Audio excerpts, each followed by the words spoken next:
women, thanks for joining. Haha, I say that all the time. I'm a live seller, so we have that. Hello, thanks for joining. How was your day? That thing. So my husband and I, when we see each other, he's like, hello, thanks for joining. How was your day? So we laugh a little bit about that. Thought I'd share that with you. Car confession time. Yay! All right, here I am. Car confessions. No longer kid clothes in the back. I love it. I love it. So it is getting a little cooler. My hair always does this wild, frizzy, crazy, curly, whatever it's doing. It's doing its own thing. And that's okay. So car confessions. So I told you I would give you guys an update. My update is I did really well at the last two events.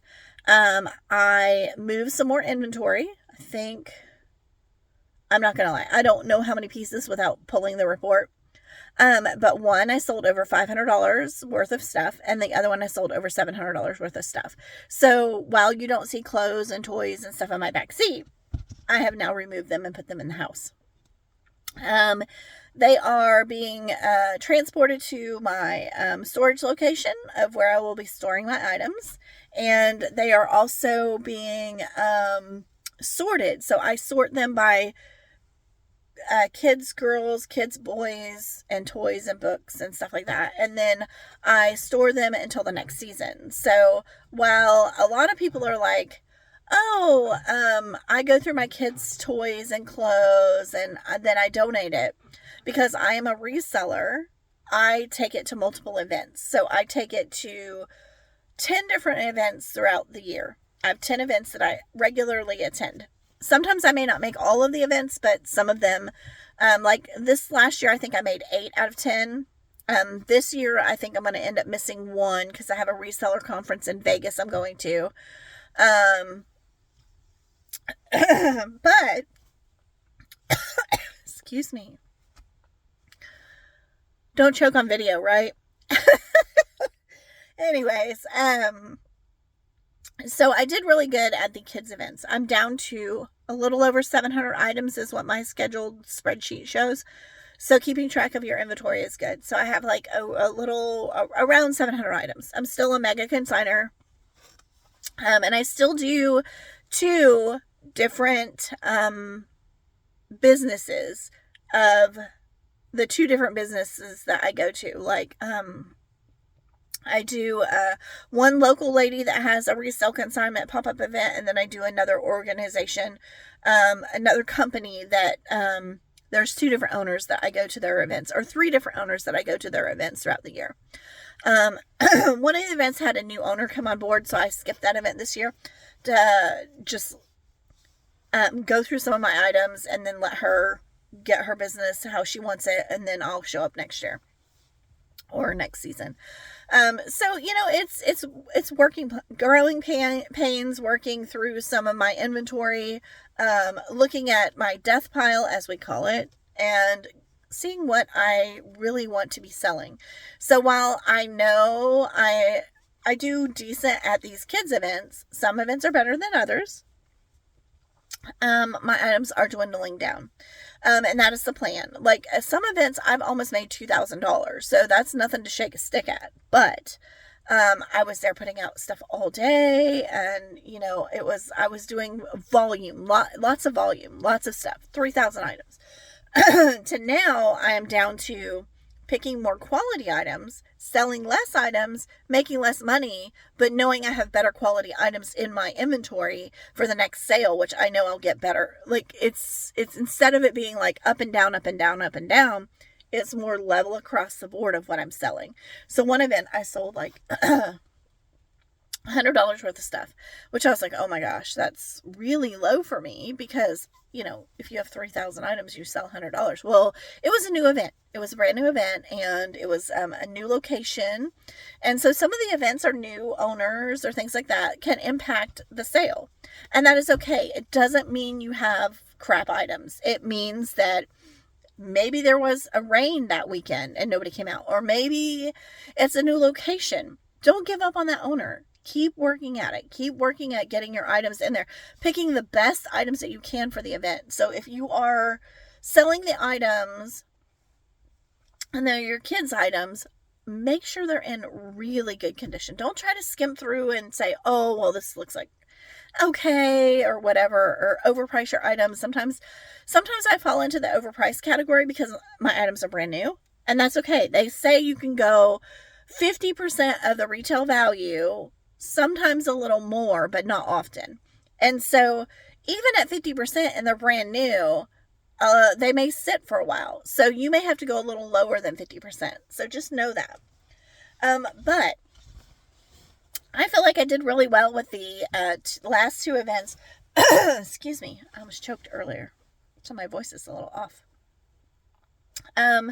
So I did really well at the last two events. And so I will continue to go through the items and pack them up and get them to my my storage, and making sure that it is climate controlled storage, so I don't put my stuff in an environment that's going to cause damage to the shoes or whatever. So I've moved some of my inventory to a climate controlled environment,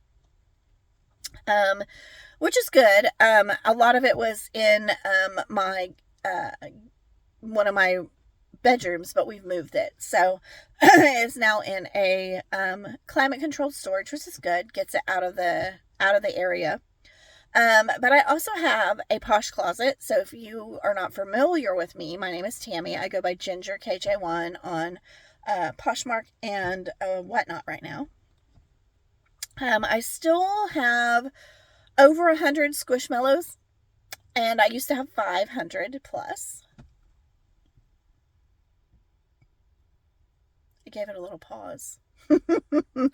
Let you think about that. So I used to be, 2 years ago, I used to be a really huge Squishmallow seller, live seller. And the market kind of went downhill a little bit. And I was watching it fluctuate. You get new collectors coming in, and it goes high, and then it comes down, and then it goes high and comes down and goes high and comes down. And then I was watching it crash a little bit. And I'm like, okay, so I just kind of started listing my items that I had from my reselling buying. When I first started reselling, I was buying clothes because I do these kids events. And then I was like, oh, I know clothes, kids clothes. I'll just sell clothes online too, women's and men's and kids.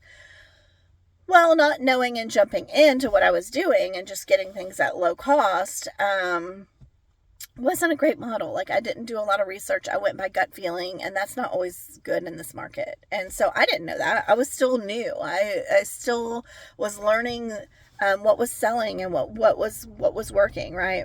So looking up the items that you are trying to sell is probably better than just jumping into the market and being like, I'm selling this, and why are you not getting any viewers? That's why. I learned that the hard way. I'm still struggling a little bit on pulling a following on live selling, and that's okay. I don't do Squishmallow shows all the time. I'll do a pop-up show here and there, but I don't sit there for 5 hours like I used to and do share shows and not sell anything. I did that for probably 3 months, and I made like maybe 10 sales, and I would share everybody else's items, and I sold nothing. So while that is fun and the social aspect is great, I wasn't making money, and that's kind of what I'm in this business for, was to make money. So I had to rethink what I was doing. So I went back to the good old list your items, find good items, list those items, wait till they sell, kind of like what you do on eBay. I was doing that at Poshmark. I did cross-list some things to eBay, but I paused that business because I got a little overwhelming on trying to figure out what was where, what sold where. So I stopped doing that. It was just better all around. And then I decided I was going to sell on Whatnot.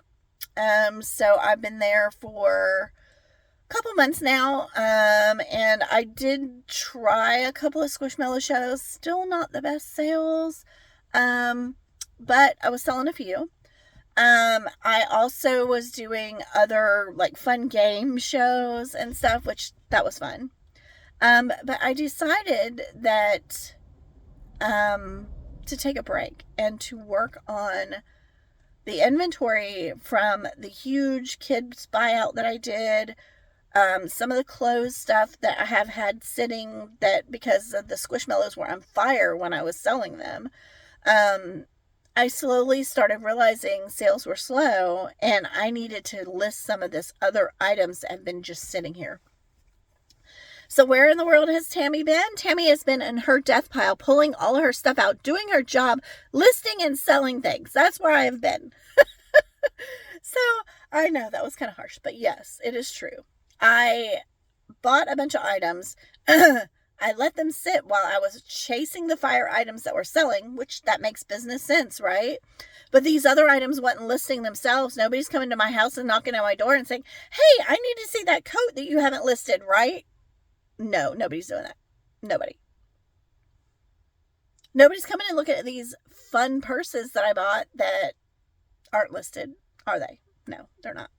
So while I like selling and live selling, I liked doing the kids events and I liked doing the Squishmallow events. When things started slowing down, I had to change my business model, and that's where I'm at. So here I am again.